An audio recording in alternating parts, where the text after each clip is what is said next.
नमस्कार मित्रांनो, आपल्या सर्वांचं शेतकरी अपडेट या चॅनलवरती स्वागत आहे। आजच्या या व्हिडिओमध्ये आपण 13 जून ते 14 जूनच्या मध्यरात्री दरम्यानचा हवामानाचा अंदाज आपण या व्हिडिओच्या माध्यमातून जाणून घेणार आहोत। तत्पूर्वी तुम्ही चॅनलवरती नवीन आला असाल तर चॅनलला सबस्क्राइब करून बेल नोटिफिकेशनला ऑनवर सेट करा, जेणेकरून अशाच नवनवीन हवामान अपडेट आपल्यापर्यंत दररोजरित्या पोहोचत राहील। आता या ठिकाणी तुम्ही रडारवरती बघू शकत असाल की कोणत्या जिल्ह्यामध्ये कोणत्या तालुक्यामध्ये आपल्याला 13 जून मध्यरात्री दरम्यान मुसळधार स्वरूपाचा पावसाचा अंदाज हवामान खात्याने दर्शवलेला आहे, ते आपण या व्हिडिओच्या माध्यमातून जाणून घेणार आहोत।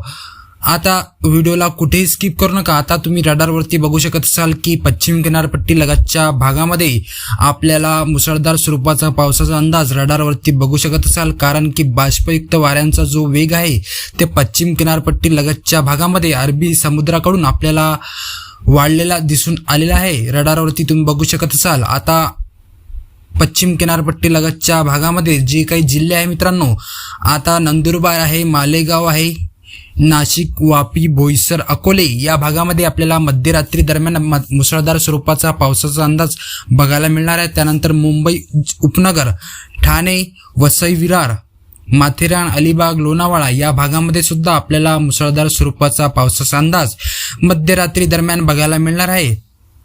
वादळी वाऱ्यासह विजांचा कडकडाट आपल्याला बघायला मिळणार आहे। त्यानंतर मुरुंद आहे, महाड आहे, भोर, दापोली जो रत्नागिरीचा जो प्रदेश आहे, चिपळूण आहे, त्यानंतर रत्नागिरी, राजापूर, कंकावली, सावंतवाडी या भागामध्ये सुद्धा आपल्याला मुसळधार पावसाचा अंदाज मध्यरात्री दरम्यान बघायला मिळणार आहे। त्यानंतर कोल्हापूर आहे, निप्पाणी, बेळगाव आहे, सांगली, सातारा, कराड, विटा या भागामध्ये सुद्धा आपल्याला मुसळधार स्वरूपाचा पावसाचा अंदाज मध्यरात्री दरम्यान बघायला मिळणार आहे। त्यानंतर सातारा आहे, वडूज, भोर, बारामती, दौंड, इंदापूर, करमाळा, पुणे या भागामध्ये सुद्धा आपल्याला मुसळधार स्वरूपाचा पाऊस बघायला मिळणार आहे। त्यानंतर इकडं पुणे, चाकण, जुन्नर, अहिल्यानगर, श्रीरामपूर या भागामध्ये सुद्धा आपल्याला मध्यरात्री दरम्यान मुसळधार पावसाचा अंदाज आपण रडारवरती बघू शकत असाल। त्यानंतर जो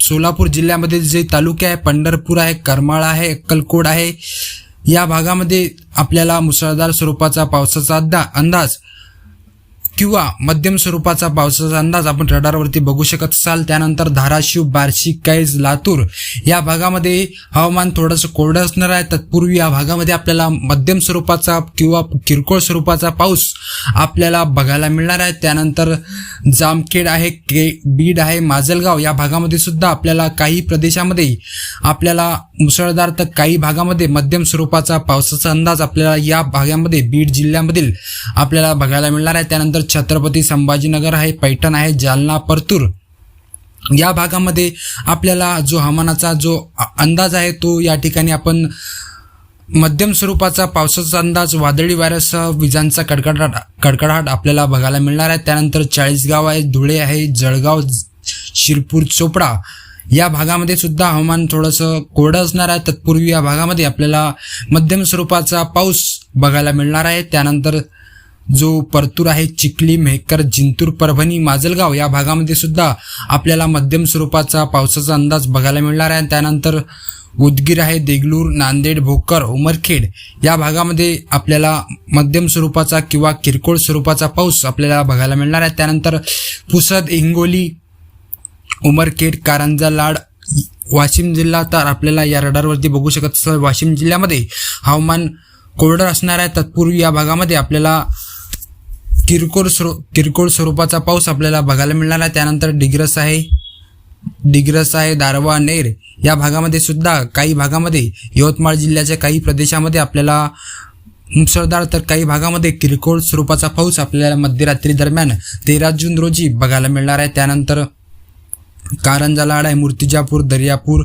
या भागामध्ये सुद्धा आपल्याला हवामान कोरडं असणार आहे। त्यानंतर इकडं अकोला, तेलारा, बाळापूर, अकोट या भागामध्ये सुद्धा जळगाव, जामोद या भागामध्ये सुद्धा आपल्याला हवामान कोरडं असणार आहे। तत्पूर्वी या भागामध्ये आपल्याला वादळी वाऱ्यांचा जो वेग आहे आपल्याला वाढलेला दिसणार आहे। त्यानंतर जो खानदेशचा जो प्रदेश आहे, बऱ्हाणपूर, रावेर, मुक्ताईनगर, जळगाव, भुसावळ या भागामध्ये सुद्धा आपल्याला किरकोळ स्वरूपाचा पावसाचा अंदाज आपल्याला रडारवरती आपण बघू शकत असाल। त्यानंतर जो अमरावती, मेळघाटचा जो प्रदेश आहे अचलपूर, अमरावती, मेळघाट, अचलपूर, परतवाडा या भागामध्ये आपल्याला पावसाचा जो अंदाज आहे तो मध्यम स्वरूपाचा पावसाचा अंदाज आपण दर्शवलेला आहे. त्यानंतर बडनेर आहे, नांदगाव आहे, कस्तुरा या भागामध्ये सुद्धा आपल्याला मध्यम स्वरूपाचा पावसाचा अंदाज बघायला मिळणार आहे. त्यानंतर जो पूर्व विदर्भातला जो भाग आहे मित्रांनो, वर्धा आहे, नागपूर आहे, वर्ध्यामध्ये आपल्याला मध्यम स्वरूपाचा पावसाचा अंदाज आपल्याला दर्शवलेला आहे. त्यानंतर जो नागपूरकडला जो प्रदेश आहे मित्रांनो, नागपूरमध्येच आता दुपारी आपल्याला पाऊस झालेला आहे. त्यानंतर सुद्धा या ठिकाणी मध्यरात्री सुद्धा आपल्याला मुसळधार स्वरूपाचा पावसाचा अंदाज या भागामध्ये आपल्याला बघायला मिळणार आहे. नागपूर आहे, हिंगणा आहे, कामटे आहे, त्यानंतर सावनेर आहे, सावनेर झाल्यानंतर काटोल या भागामध्ये आपल्याला मुसळधार स्वरूपाचा पावसाचा अंदाज मध्यरात्री दरम्यान बघायला मिळणार आहे. त्यानंतर जो अतिपूर्व विदर्भातला जो भाग आहे मित्रांनो, तुमसर आहे, भंडारा आहे, गोंदिया, गडचिरोली, चंद्रपूर, ब्रह्मपुरी या भागामध्ये आपल्याला हवामान मध्ये खूप बदल दिसणार आहे. तत्पूर्वी या भागामध्ये आपल्याला मुसळधार स्वरूपाचा पावसाचा अंदाज मध्यरात्री दरम्यान बघायला मिळणार आहे. तर ही होती मित्रांनो 13 जून मध्यरात्री दरम्यानचा हवामानाचा अंदाज. तुम्हाला जर हा व्हिडिओ आवडला असेल तर व्हिडिओला लाईक करा, चॅनलला सबस्क्राईब करा. धन्यवाद. जय हिंद, जय महाराष्ट्र मित्रांनो.